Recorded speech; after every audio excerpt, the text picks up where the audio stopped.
شاید خاقان صاحب، لیکن ایک چیز یہ ہے کہ آپ وزیر اعظم بھی رہے ہیں. ظاہر ہے کہ ایک اتنے بڑے منصب پہ جانے کے لیے، اور خاص طور پر ایک ایسے وقت میں کہ جب آپ کو لگے یا کوئی بھی ایسا منصب آپ کو سنبھالنا ہو کہ جہاں پر آپ کو لگ رہا ہے کہ میں یہ کام نہیں کر سکتا، یا یہ بہت چیلنجنگ ہوگا، یا یہاں پر نیک نامی نہیں ملے گی، بدنامی ملے گی، تو کیا آپ جانتے بوجھتے اپنی کیپیسٹی کو دیکھتے ہوئے بھی وہاں پر جانا چاہیں گے؟ جی، میں تو یہی سمجھتا ہوں کہ جو دوسرے لوگ تھے وہ تو بالکل کچھ نہیں کر رہے تھے، تو تباہی کے دھانے پر ہمیں لے گئے تھے. تو پھر یہ اپوزیشن کی ذمہ داری بنتی ہے کہ اس حکومت کو ہٹائے آئینی طریقے سے. پہلی دفعہ آئینی طریقے سے تبدیلی آئی اور اپوزیشن جو تھی وہ حکومت بن گئی. چیلنجز سامنے تھے، ان کو مینیج کیا گیا. یہ تو ہم نے یہ منظر تو نہیں دیکھا نا کہ اگر عمران خان صاحب حکومت میں رہتے تو ملک کا کیا حال ہوتا. وہ تصویر تو کبھی نہیں ہمیں نظر آئی، اور وہ جو تباہی تھی بڑی سامنے نظر آ رہی تھی. آج حکومت کو یقیناً چیلنجز ہیں اور اس کی سیاسی قیمت بھی حکومت کو ادا کرنی پڑے گی، اس میں کوئی شک شبہ نہیں ہے. اچھا، اس صورتحال میں چلیں آپ بتا دیں، یہ ایک سال کی جو پرفارمنس ہے اس میں سب سے زیادہ نقصان کون سی جماعت کو ہوا اور سب سے زیادہ فائدہ کس جماعت کو ہوا؟ دیکھیں، نقصان تو ہوتا ہے ملک کا. میں یہ سمجھتا ہوں کہ مسلم لیگ نون نے اپنی سیاست قربان کر کے ملک کے معاملات کو بچایا ہے، اس کو استحکام دینے کی کوشش کی بچایا ہے. جی، آپ کہہ رہے ہیں بچایا ہے، ٹھیک ہے. جی بچایا ہے. آپ عمران خان صاحب کی حکومت رہتی، آپ چند ہفتوں کے مہمان تھے، آپ کی معیشت چند ہفتوں کی مہمان تھی. یہ بات بڑی واضح تھی. کیا ان کو بچانا چاہیے تھا؟ نہیں بچانا چاہیے تھا. اس کا سیاسی جواب یہ ہے کہ نہیں بچانا چاہیے تھا. لیکن جو پولیٹیکل پارٹی ہوتی ہے اس کے سامنے ملک کا مفاد ہوتا ہے، تو آخر کسی نے کام کرنا. میں یہی آپ سے کہہ رہا ہوں کہ آپ الیکشن کروا لیں. کسی جماعت میں صلاحیت نہیں ہے کہ معاملات کا مقابلہ کر سکے جب تک اس کو پولیٹیکل سپورٹ نہیں ہوگی، جب تک وہ ایک ریفارم کے ایجنڈے پر کام نہیں کرے گی. وہ صلاحیت نہیں رہی نظام کے اندر. اسی لیے میں بات کر رہا ہوں کہ آج بیٹھیں اور ایک راستہ طے کریں کہ آپ کیسے آگے چلیں گے. اچھا، اب یہ جو آپ یہ بتائیے گا کہ یہ سپریم کورٹ میں ایک نیا قانون پاس ہوا ہے. ایک تو پریکٹس اینڈ پروسیجر والا معاملہ تھا، دوسرا یہ ہے کہ review of judgment and orders act. اس سے آپ کو لگتا ہے کہ نواز شریف صاحب کو کوئی فائدہ ہو سکتا ہے اور وہ جو پابندی والا معاملہ ہے وہ ہٹ سکتا ہے؟ نہیں، میں اسے جو بات یہ ہے کہ نواز شریف صاحب کو نقصان کیوں پہنچایا گیا، اس کا جواب ہے کسی کے پاس؟ سپریم کورٹ یہ جواب دے نا. جو سپریم کورٹ نے خود ٹرائل کورٹ بن کر اس ملک کی حکومت توڑی، اس ملک کے سب سے سینئر سیاستدان کو تاحیات نااہل کیا، پھر سیاسی عہدے سے علیحدہ کیا، پھر اپنی نگرانی میں نیب کا کورٹ چلایا، تاریخ پیچھے کی اور سزا دلوائی، اور جج نے کہا کہ میں نے دباؤ میں آ کے سزا دی ہے، بلیک میل ہو کے سزا دی ہے. اس خرابی کا ازالہ کون کرے گا؟ اس قانون میں کوئی ایسی گنجائش کسی کو ایمنسٹی حاصل نہیں ہے. لیکن اپیل جو ہے بنیادی حق ہوتا ہے.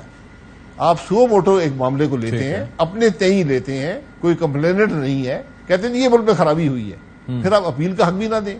جی جی، تو یہ تو ایک جوڈیشل کرفیو نافذ ہوگا نا، جوڈیشل مارشل لا. اس کے اندر ایک چیز امپورٹنٹ ہے کہ جو بینچ ہے وہ دوسرا بینچ دیکھے گا اور وہ بڑا بینچ ہوگا، وچ از امپورٹنٹ. ادروائز تو یہ ہے کہ ریویو میں تو آپ کو پتا ہے کہ ایٹ ٹائمز وہی چیزیں دیکھی جاتی ہیں، ان کو سیٹ اسائڈ نہیں کیا جاتا، لیکن دیٹ کوڈ بی ڈفرینٹ. اچھا، نیب کے حوالے سے آپ نے جی یہ اس قانون میں کمی ہے، مجھے اس قانون سے اتفاق نہیں ہے. یہ ریویو وہ بینچ، اس میں ایک جج آپ ایڈ کر دیں، بڑا لارجر بینچ بن جائے گا. ایک جج اور ایڈ کر دیں تو وہ جن لوگوں نے خرابی پیدا کی تو وہی موجود ہیں.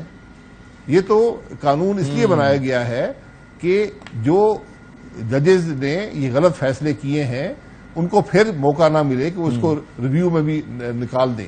اس میں ہونا یہ چاہیے تھا کہ وہ جو بینچ اوریجنل فیصلے جو لوگ شامل تھے جج، وہ اس فیصلے کے اندر شامل نہ ہو، ریویو کے اندر شامل نہ ہو.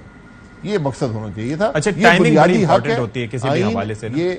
یہ ہیومن رائٹس کا ایشو ہے، یہ آئینی حق ہے ہر شخص کا کہ اس پر خلاف جو فیصلہ کیا جائے اس کو ریویو یا اپیل کی حق دیا جائے. اچھا، آپ نے کہا کہ یہ جو معاملہ ہے یہ دیکھا جانا چاہیے اور ظاہر ہے کہ حق ہے، لیکن آگے آنے والے مہینے بڑے امپورٹنٹ ہیں. یعنی کہ یہ ابھی جون چل رہا ہے، جولائی، اگست، سپٹمبر، اکتوبر. تو یہ اکتوبر سے پہلے مہینوں میں آپ کو لگتا ہے کہ یہ حق نواز شریف صاحب کو مل سکتا ہے؟ دیکھیں، نواز شریف صاحب نے کبھی مانگا ہے؟ یہ ہماری ذمہ داری تھی، اس ملک کے سپریم کورٹ کی ذمہ داری تھی کہ جو غلطیاں، جو خرابیاں انہوں نے پیدا کی ہیں ان کو دور کرتے. انہوں نے نہیں کیا. آپ اگر آج آپ ملک کے حالات کی بات کرتے ہیں، اس ملک کے معاملات کی جو جڑ ہے، جو آج کے حالات کی جڑ ہے، خرابی کی جڑ ہے، وہ 28 جولائی 2017 کا فیصلہ ہے، جس کے بعد ایک پورا سلسلہ اس ملک میں شروع ہوا جو ہمیں آج اس نہج پر لے آیا ہے۔ تو آپ کو کیا لگتا ہے کہ نواز شریف صاحب واپس کب آئیں گے پاکستان؟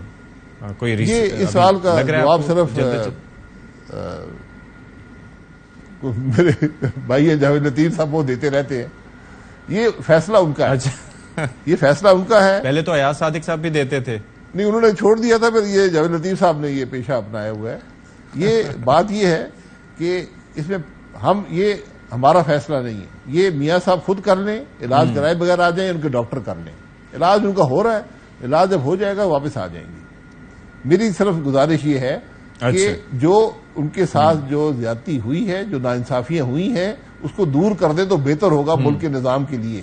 شاہد صاحب ایک چیز فرمائیے گا، آپ نے یہ فرمایا کہ ان کی اپنی مرضی ہے، وہ ان کے ڈاکٹرز کر دیں، لیکن ویسے جو ملک کی سیاسی صورتحال ہے اس کو مد نظر رکھتے ہوئے، اور خاص طور پر جو نون لیگ نے آپ کو پتہ ہے ظاہر ہے کہ نقصانات کافی اٹھائے ہیں، سیاسی نقصان ان کو کافی اٹھائے، تو الیکشن سے پہلے آپ کو لگتا ہے آپ کی ذاتی رائے میں کہ ان کو واپس آنا چاہیے؟